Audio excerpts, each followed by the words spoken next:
Three-pointed star. AMG 63s. Bi-turbo 4Matic Plus. But this is the GLE. This is Mercedes' second biggest SUV with the 63S motor. Now we're talking super SUV. The face of a family-friendly SUV, or so you think. Look at the menacing black grille with chrome vertical strips over here. This massive three-pointed star. All the blacked out trim you can see over there, and down to even this lower air intake over here. The black lip spoiler down at the bottom. You come across, you've got lots of fins. This is all aerodynamics, don't forget. The extra cooling fin there.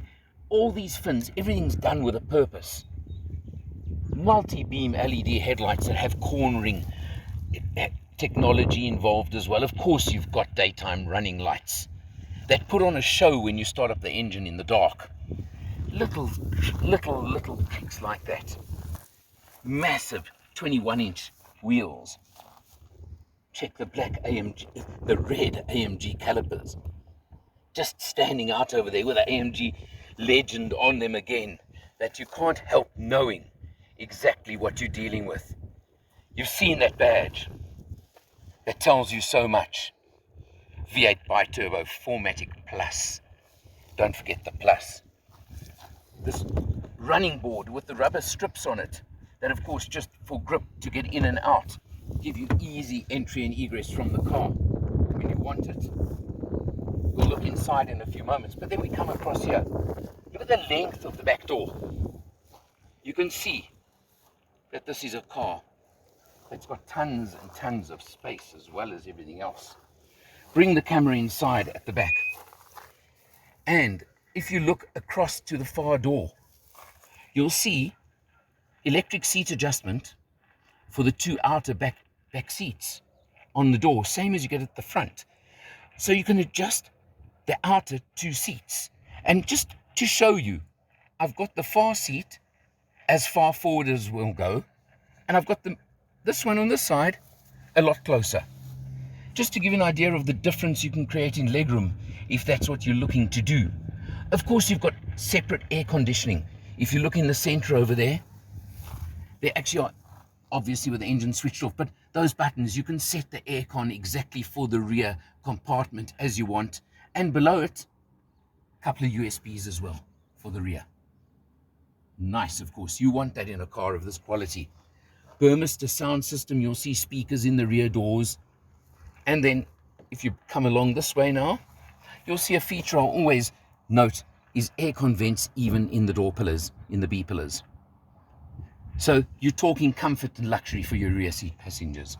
That's what I'm showing you. Of course, you've got ISOFIX on the rear seats as well. Would you expect any less? Come round again. Let's move round. You'll notice as well that this special white paint treatment, and you can see how it glows, is an extra. Cost you 32,000 Rand extra on this car. But let's not go there right now. Let's look at a few things. I've shown you the badges on the rear, but come down and just tell me, two mean exhausts on either side. Look at those. The diffuser at the rear as well. Just to, of course, give you the aerodynamics you need for the power that this car actually puts out. Of course, it's got auto opening on the boot. You'd expect nothing less. A very, very good sized boot area. And you can actually drop the rear seats from here as well if that's what you want.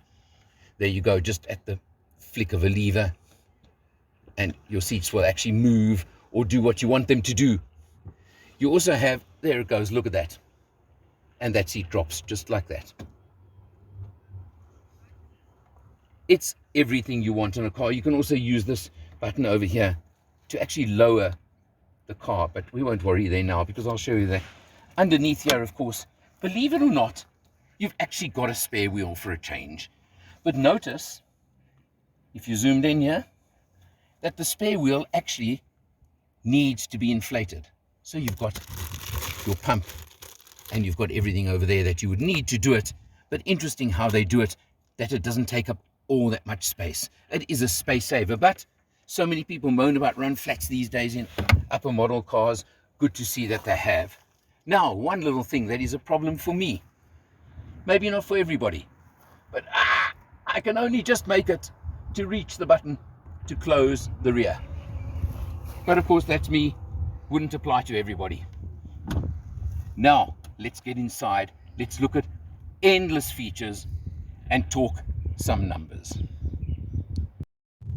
Of course, the other side of this car is the docile family SUV. I'm cruising along. It's in, of course, comfort mode. The gearbox, the 9-speed gearbox, you'll never feel a gear shift in this mode. You'll never feel anything. It's just, if this is what you need it for, if you need it for family use, you've seen the space, you've seen the luxury, you've seen the comfort. It's got it all, if this is what you want it for. But if you're anything like me, the boy racer is going to come out, that's for sure. And he's going to emerge on a regular basis. And that's when the fun could start, and you put your foot down and you feel that. And there's the difference. That instant, of course, twin turbos, that instantaneous response you get, and that growl, and that little bit of fun that I just can't resist all the time. And yeah, this is a car you're going to misbehave in. I can see that for sure. But isn't it part of the fun of it?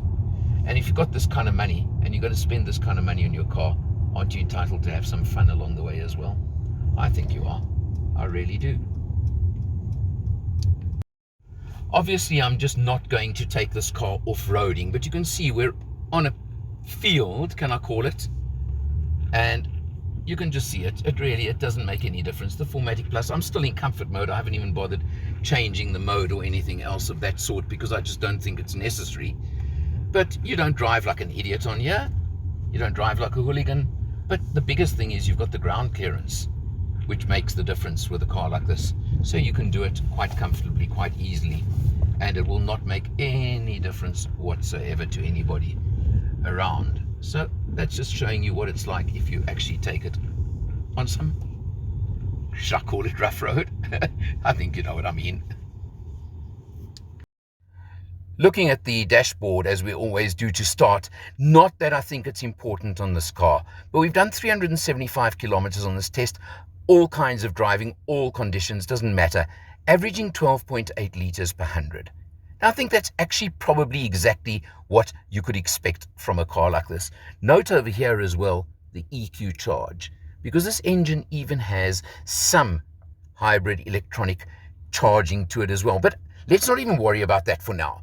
And same as, I'm not going to spend much time showing you the steering wheel, which of course has the multi-functions. It's still the older generation, the previous generation one, not the new one that's being shown in the new E-Class. That I'm sure will come one of these days pretty soon. But of course, you've got every possible kind of function that you can imagine.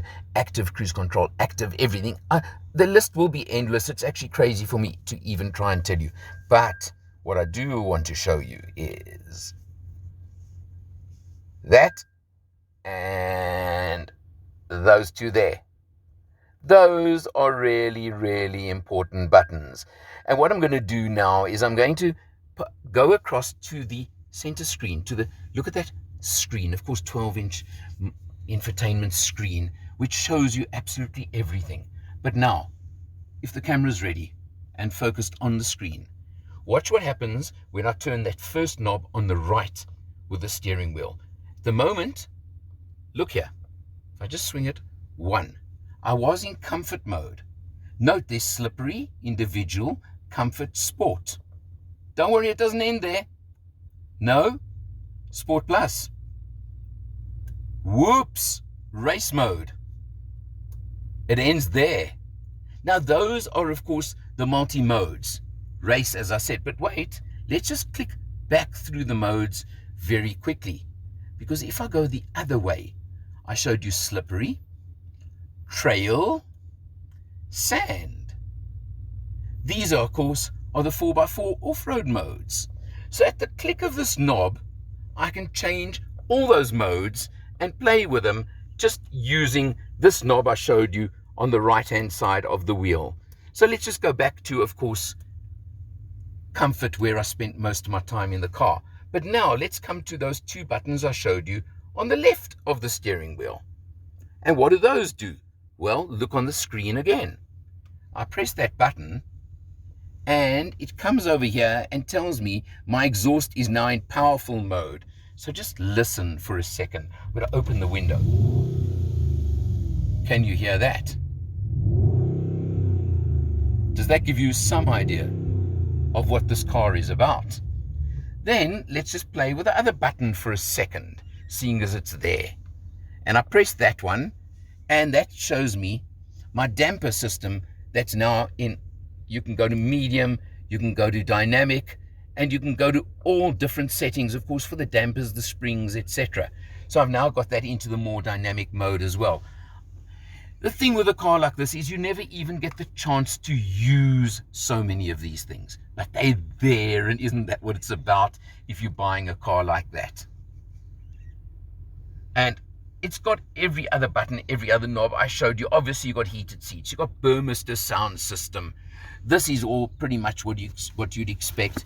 You look over here, of course, you've got inductive charging for your cell phone. You've got charging ports over there. This, again, is very standard.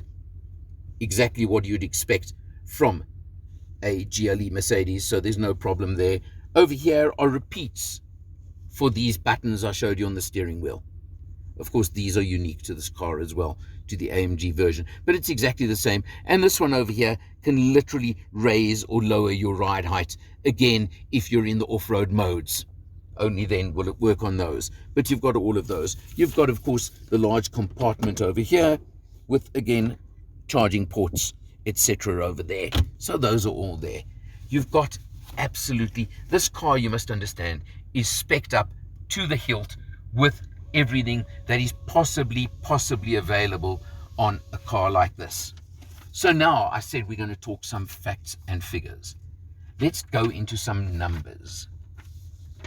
I've got to look at this sheet of paper over here right now because it gives you so much information. It's a 4-liter V8 with a bi-turbo, 450 kilowatts, 850 Newton meters of torque. We are talking, that's for sure. The transmission, the gearbox, it's the AMG Speedshift version 9-speed. I still hate the stalk over here to change, to go into drive or park. I still hate it. I will never get used to it, quite honestly, and it's never going to be my favorite.